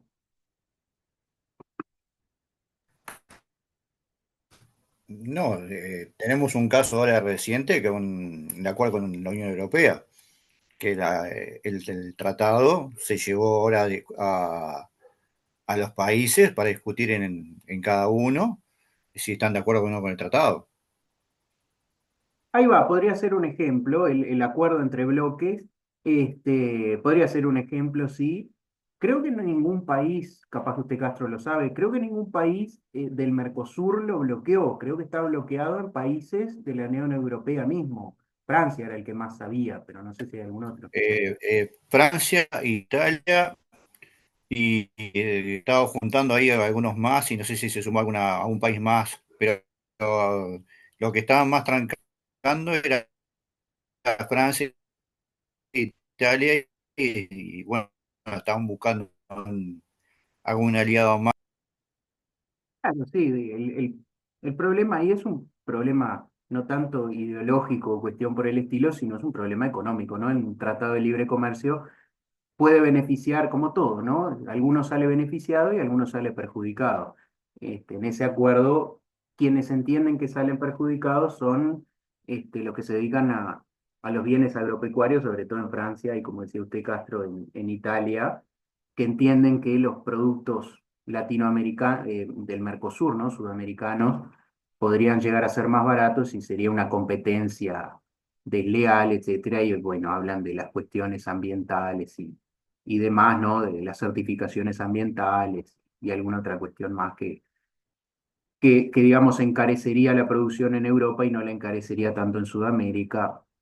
Bueno, discusiones para otro momento. Pero ahí está muy bien el ejemplo de Castro, tiene un ejemplo de algo que de repente se negocia, que además se viene negociando desde el 90 y algo, ya lleva como 30 años de negociación eso, y que se tranca justamente porque hay muchos países involucrados. Mi abuela decía muchas manos en un plato, hacen mucho garabato. Cuando son dos partes es más fácil, cuando es multilateral como este ya es más complejo, ¿no? Pero esta es la ratificación. O sea, ¿cuándo un tratado es obligatorio para un Estado? ¿Cuándo? Que era la pregunta que nos hacíamos cuando arrancamos esto. Dijimos que la Convención de Viena establecía que los tratados eran obligatorios para los países que los aprobaban. ¿Cómo los aprueban? A través de la ratificación. O sea que si la República Oriental del Uruguay ratifica un tratado, ese tratado se vuelve obligatorio para el Uruguay.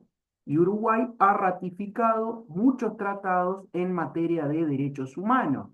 Por lo cual, esos tratados internacionales, ustedes van a ver que son obligatorios en el ordenamiento jurídico uruguayo.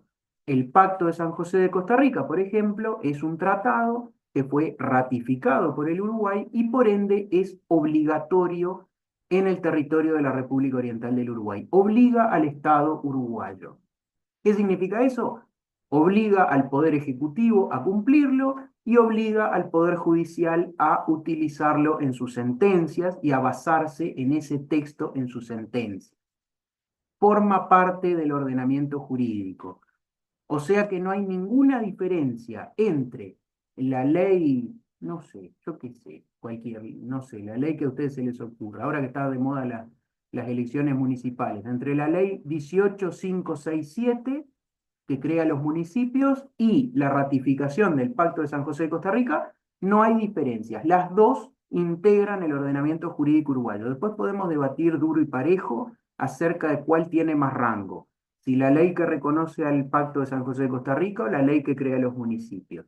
Eso lo podemos discutir, pero lo que no se puede discutir es que integra el ordenamiento jurídico uruguayo. Si no lo ratifican, no se hace el tratado o ese país queda fuera. Exactamente, si no lo ratifica, Uruguay no ratifica, por ejemplo, el Pacto de San José de Costa Rica, se entiende que el Pacto de San José de Costa Rica no es obligatorio para el Uruguay. Desde el punto de vista del derecho internacional público. Después Uruguay tiene el artículo 72, que permite que ingresen tratados, etcétera, etcétera, etcétera. Pero lo importante acá es que la ratificación hace que un tratado ingrese al ordenamiento jurídico del país. Insisto, la Carta de las Naciones Unidas, que es un tratado que veíamos en la Conferencia de San Francisco, se celebró y se aprobó un tratado internacional, que es la Carta de las Naciones Unidas. Uruguay lo ratificó, o sea que Uruguay aceptó todas las obligaciones que vienen en la Carta de las Naciones Unidas y Uruguay aceptó todos los derechos que vienen en la Carta de las Naciones Unidas. ¿Por qué? Porque Uruguay ratificó la Carta de las Naciones Unidas. ¿Queda claro esto? Sí, profe. Yo sé que es tedioso, yo sé que es... Sí, sí. Profe, queda claro, yo tengo una consulta. Diga. Sí, profe. Así, por ejemplo, como hay un proceso para hacer una reforma constitucional a nivel del país, ¿hay un proceso en caso de que un tratado deba modificarse por alguna razón? Hay proceso para modificar los tratados y hay proceso para irse o, digamos, rescindir, diríamos si fuera un contrato, para irse de un tratado. No es habitual porque es como un pegue internacional, ¿no? Irse de un tratado. Capaz que Castro se acuerda porque lo veo ducho en estas cosas, pero yo creo que el último ejemplo más sonado fue el Protocolo de París, que limitaba las emisiones de gases de efecto invernadero o el dióxido de carbono. En la anterior administración de Trump, del actual presidente de Estados Unidos, Donald Trump, la anterior administración denunció el tratado, es decir, dijo que se quería ir de ese tratado y se fue. Efectivamente, los Estados Unidos de América habían acordado eso, habían ratificado ese tratado y la anterior administración Trump decidió retirarse de ese tratado y efectivamente Estados Unidos se retiró y ya no está obligado por los acuerdos de París en materia de emisiones de gases de efecto invernadero. El caso de, nunca me acuerdo si es Inglaterra, Reino Unido o qué, que se retiró, por ejemplo, de la Unión Europea. El Tratado de la Unión Europea, Inglaterra hizo, o la Gran Bretaña hizo el acuerdo que era el Brexit y decidió irse, retirarse de la Unión Europea como bloque continental, ¿no? Una especie Puede de... pasar que, puede Sí. pasar que los países que conforman ese tratado también expulsen a otro por determinadas razones, ¿no? También se puede expulsar a un país. Bueno, volviendo al ejemplo que estábamos, al ejemplo de la República Árabe Saharaui, cuando la Unión Africana acepta, la Unión Africana vendría a ser como la OEA, la Organización de los Estados Americanos, que es un bloque continental. La Unión Africana vendría a ser lo que nuclea a todos los países del África. Cuando la Unión Africana acepta a la República Árabe Saharaui, Marruecos se va de esa organización, es decir, se retira, decide unilateralmente retirarse de esa organización, que es un tratado, decide retirarse justamente denunciando que habían aceptado un país que no era un país, bueno, toda la cuestión política. Ahí tienen otro ejemplo de un país que se retira de una organización internacional. Por lo general, en las Naciones Unidas, antes que alguien me lo pregunte, por lo general en las Naciones Unidas esto no pasa porque sí pasó durante la vigencia de la vieja Liga de las Naciones, de la vieja Sociedad de las Naciones, que es la madre de la actual Naciones Unidas, pasó y justamente se entiende, o los países entienden, que una de las razones por las que la Sociedad de las Naciones no funcionó como debería funcionar para evitar la Segunda Guerra Mundial fue que algunos países, Alemania entre ellos, o no fueron aceptados o fueron expulsados de la Sociedad de las Naciones. Entonces, bueno, se entiende que a los amigos hay que tenerlos cerca y a los enemigos más. Es mejor que estén adentro de las Naciones Unidas a que estén afuera de las Naciones Unidas. Eso es una decisión política de las Naciones Unidas. Después, si es acertada o no, de vuelta, la discutimos en el asado, pero es una decisión, se entiende por esa razón histórica. Sí, Castro, dígame. No, yo para sumar ejemplos, por ejemplo, cuando se suspendió a Venezuela en el 98, si no mal recuerdo, del Mercosur, y también a recordar que Trump no solamente también se salió del Pacto de París, sino también salió de la Organización de la Salud. Ajá, sí, eso es más reciente. Y Argentina creo que estaba en la misma negociación de retirarse la OMS. No sé en qué terminó eso al final. De hecho, Pero profe, justo quería sí, preguntarle eso, que está buenísimo todo lo que estamos viendo y el proceso de ratificación, más me gustaría de alguna manera relacionarlo con otros organismos internacionales, por ejemplo, lo acaba de mencionar Gerardo. ¿Cómo funciona esto de ratificaciones y todo en un organismo como la OMS, que se suponía que era para recomendaciones, pero ahora parece que empieza un proceso de, bueno, de ratificaciones también y algunos países se unen, otros no? Sé que tiene un nuevo, un nuevo apuntar, no sé cómo decirlo, pero está apuntando bueno, a poner un poco de normativa en todo esto y que los países que firmen, que bueno, que tengan más obligaciones de las que tienen ahora. No sé si estás al tanto, así que qué diferencia habría en esto. la verdad, González, si le digo, le miento, porque sé menos que usted por lo que usted me está diciendo. Yo leo las noticias y realmente no tengo ninguna noción de nada más que las noticias. Simplemente, eh, ya le digo, cursé internacional público allá en el año 2013 y esto es un poco un resumen del resumen. Las nociones generales para ver lo que vamos a ver a continuación. Así que no me animo a contestarle esa pregunta porque realmente no tengo la más pálida idea, pero está bueno la inquietud, digamos, que tienen. Esperemos que puedan tener derecho internacional. Pues no sé si relaciones laborales tiene, pero si tienen, lo van a disfrutar entonces. Acá Pagués dice que pertenecer te da derecho a queja, es cierto, nos conviene tener, dice Isla, nos conviene tener más aliados que enemigos, también es cierto, Uruguay tiene en su constitución el carácter pacífico de resolución de conflictos, pero bueno. Las otras dos fuentes son la costumbre, hasta acá veníamos hablando del tratado, que es lo más importante. Las otras dos fuentes son la costumbre tiene de siempre, de toda la vida, ustedes lo van a ver en Historia del Derecho, cuando hablen de derecho romano, la costumbre como fuente de derecho, tiene dos elementos, el elemento extrínseco, que es el usus inveteratus, es decir, algo se ha hecho así de toda la vida, algo siempre se ha hecho de la misma manera, debe seguir haciéndose de la misma manera, y la opinio iuris o la opinio necessitatis o el elemento intrínseco, que es que la gente cree que eso es algo obligatorio. Es decir, los dos elementos que tiene la costumbre, lo tiene hoy, lo tenía en la antigua Roma. El elemento extrínseco, algo siempre se ha hecho así. El elemento intrínseco, existe la creencia, la opinión, la convicción por parte de la sociedad de que eso que siempre se ha hecho así tiene carácter obligatorio. A nivel internacional, la costumbre es fuente de derecho, a diferencia de lo que es en nuestro ordenamiento jurídico interno, esto en reconocimiento a los países que reconocen la costumbre como fuente de derecho, como por ejemplo Gran Bretaña, Estados Unidos, Sudáfrica, Nueva Zelanda, etcétera, que reconocen a la costumbre como fuente de derecho, se reconoce a la costumbre como fuente de derecho internacional. Es decir, algo que siempre se ha hecho así en el mundo internacional y que se entiende obligatorio que debe hacerse así. Y la tercera y última fuente de derecho son los principios generales del derecho. Los principios generales del derecho, Carneluti decía que los principios del derecho son como el alcohol en el vino, son inherentes, están ahí, no los vemos, pero están.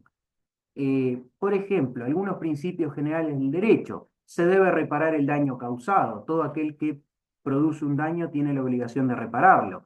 Nadie puede ser juez en su propia causa. Es decir, si alguien, no sé, si hay alguna disputa, no puede una misma parte ser juez y parte. Si estamos discutiendo, de vuelta con el mismo ejemplo, si estamos discutiendo las reclamaciones territoriales entre Marruecos y el Sahara, el Sahara Occidental, no puede ser miembro del tribunal que esté arbitrando eso, no puede ser ni Marruecos ni el Sahara Occidental. En el lío de las papeleras entre Uruguay y Argentina, no podríamos decir, bueno, que resuelva Argentina quién tiene razón, si Uruguay o Argentina. No, digo, no sé si Peñarol sigue jugando, pero imagínense que el juez o el línea del partido sea, no sé, el presidente de Vélez Sarsfield, y va a juzgar todo en contra de Peñarol, o viceversa, ¿no? Lo ponemos a Rubio ahí a impartir justicia en la cancha, y no sé, yo no lo conozco personalmente a Rubio, pero yo supongo que capaz que es una persona muy ecuánime y reconoce, pero probablemente diga, no, acá esto es penal para Peñarol, porque, digamos, el corazón puede.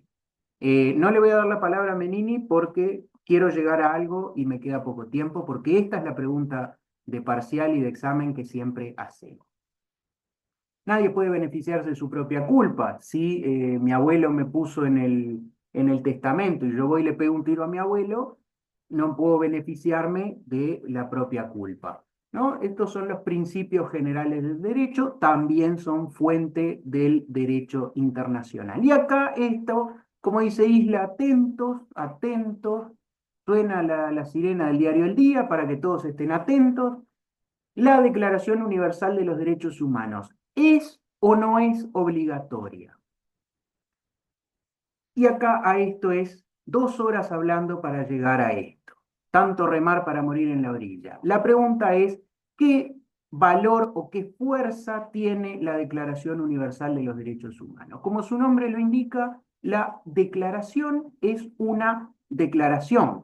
No es un tratado, no es un pacto, no es una convención, no es un principio general del derecho, no es algo impuesto por la costumbre. Entonces, si nosotros venimos diciendo que esas son las fuentes de derecho, que eso es lo que hace que algo sea obligatorio para los estados, la Declaración Universal de Derechos Humanos de 1948, acá la vemos a Eleanor Roosevelt, que era la esposa de Franklin Delano Roosevelt, el que estuvo en los acuerdos de Yalta, con una copia de la Declaración Original de los Derechos Humanos en 1948, como les pongo ahí, fue la presidenta de la Comisión de Derechos Humanos de las Naciones Unidas. Nada, eso es simplemente el dato. Pero la pregunta es, ¿qué valor tiene? ¿Es obligatoria la Declaración Universal de los Derechos Humanos? Y ahí ustedes nos dirán, no, no es obligatoria porque no es un tratado, porque no está no fue ratificada. Si ustedes buscan en el INPO, buscan ratificación de la Declaración Universal de los Derechos Humanos, no van a encontrar una ratificación. Si ustedes buscan ratificación del Tratado del Río Uruguay, del Tratado del Río de la Plata, van a encontrar. Si buscan ratificación de la Carta de Naciones Unidas, van a encontrar. Si buscan ratificación del acuerdo para evitar la doble imposición tributaria con la isla de Malta, van a encontrar.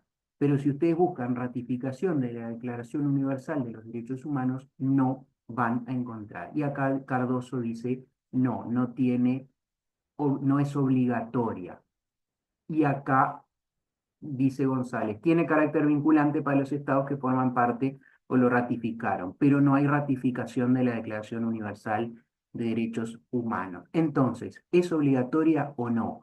Y la respuesta es que sí, sí es obligatoria. El contenido de la Declaración Universal de los Derechos Humanos es obligatorio para los países. ¿Para qué países? Islas cambió de opinión ahora. ¿Para qué países es obligatoria?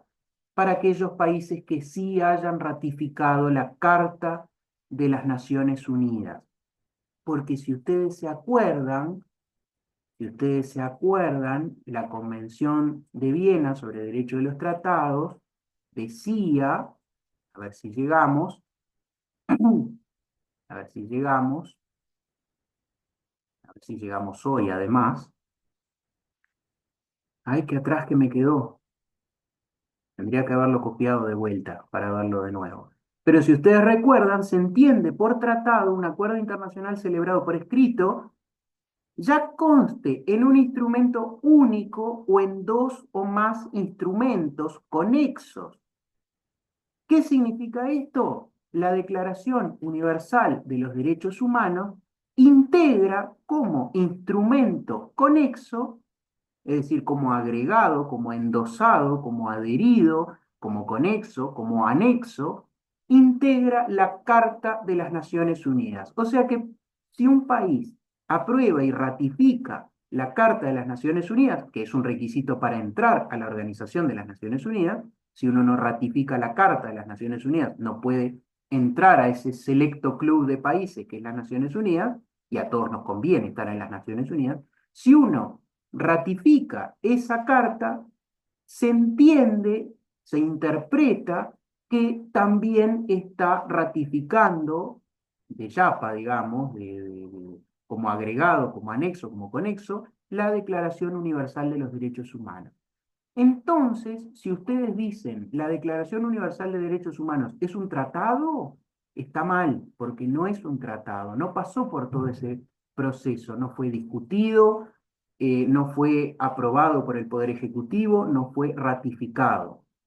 Pero se entiende, se interpreta, se argumenta que sí es obligatoria y la mayoría de la doctrina, o sea, la mayoría de la gente que nos dedicamos a esto, entendemos que sí es obligatoria para los estados en virtud de esto, ¿no? Es decir, es un instrumento conexo a la Carta de las Naciones Unidas que sí efectivamente es un tratado, que sí fue aprobado por el Poder Ejecutivo y que sí fue ratificado por la Asamblea General. ¿Queda claro esto que Sí, acabamos de profe. mencionar? Sí, me dicen. Claro, me dicen sí porque son y 57. Sí, profe. Capaz que si faltara media hora para terminar la clase me decían, no, aclare un poquito, esto no me quedó tan claro. Pero siendo y 57, ay, Porto la van a linchar a Porto. ¿Cómo va a decirme entreveré siendo y 57? A ver, dígame, Cardoso. Eh, ¿Puede pasar la diapositiva de vuelta que dice de los principios generales? Sí, volvemos. Acá está. ¿Alguien más había levantado la mano? Era para hacer exactamente la misma pregunta. Perfecto, ahí la tiene, la de los principios. Igual está, después todo queda en YouTube. Pueden darle me gusta, suscribirse, denunciar, comentar, darle a la campanita para que le avise de nuevos videos. Este, todas esas cosas pueden hacer. Dígame, González. Hola, profe.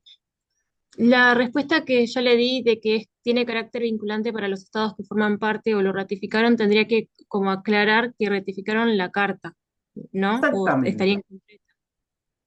Gracias. Exactamente. Si ratificamos la Carta de las Naciones Unidas, se entiende que no se entiende que ratificamos, se entiende que es obligatoria la Declaración Universal de Derechos Humanos. O sea, la Declaración Universal de Derechos Humanos sí tiene carácter obligatorio. ¿Por qué es un tratado? No. ¿Por qué? Porque es un documento anexo a un tratado. Es un instrumento conexo en los términos de la Convención de Viena. Es un instrumento conexo a un tratado que sí fue ratificado y que sí tiene esas obligaciones. O sea que la Declaración Universal de Derechos Humanos sí tiene carácter vinculante, sí genera obligaciones y sí integra el ordenamiento jurídico, por ejemplo, de la República Oriental del Uruguay. Dígame, Albornoz. ¿Podría volver a explicar a qué se refiere el punto de cosa juzgada? Ah, eso lo va a ver en procesal. Digo, estos son ejemplos de principios generales del derecho, no tiene mucho más ciencia que eso. Es simplemente para mencionarlos porque los mencionamos antes como fuente. Nada importante, entonces. No, sí es importante, pero a los efectos del curso no. Digo, la ley de la termodinámica también es importante, pero a los efectos del curso no. Ok. Me piden que suba la clase, todavía no terminó la clase y ya me están pidiendo que la suba. Ahora sí me Profe, quedó claro. Sí, dígame, ¿cuál es Rosa. el nombre del canal? Ismael Portacabrera, mi nombre. pero Rosa había levantado la mano. No, me surgía la duda de si existen, amén de la Declaración Universal de los Derechos Humanos, si existen declaraciones que no estén conexas a cartas o a tratados que pasen por procesos de ratificación, en cuyo caso pierden cualquier característica de obligatoriedad, supongo. Sí, uno puede hacer un millón de declaraciones y declarar esto y declarar lo otro que no tiene carácter vinculante. No se me ocurre ningún Y ejemplo que, ahora. Pero en y, materia de derechos humanos, tiene, por ejemplo, el Pacto de San José de Costa Rica es un tratado internacional y es en materia de derechos humanos. O sea, no hay que hacer toda esta bicicleta para llegar al ujú, carácter obligatorio. Es un tratado de entrada, digamos. ok. Y las declaraciones, si no tienen este carácter conexo, ¿qué gracia tienen, por decirlo de alguna manera? Política. Ok, Uno puede declarar no sé, puede declarar estoy en contra de la guerra en Medio Oriente. Y, ok, es como para posicionarse. claro, queda bien, Ok, uno se declara y dice, declaro tal cosa. Y bueno, sí, bien, fenómeno. bien. Chocolate por la noticia, pero nada más que eso. Son las 10:01. Obviamente la clase terminó. Si alguien tiene dudas, preguntas, consultas o sugerencias, dígamelo, pero el que se tenga que retirar o quiera retirarse son libres de hacerlo. Eh, Nada, porque no les vamos, ya terminó la clase, ya está. Camacho había levantado la mano.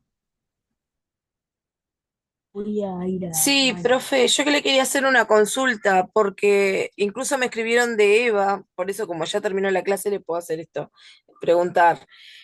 Cuando yo me anoté en Derecho Social de Valeria Pisani, ¿es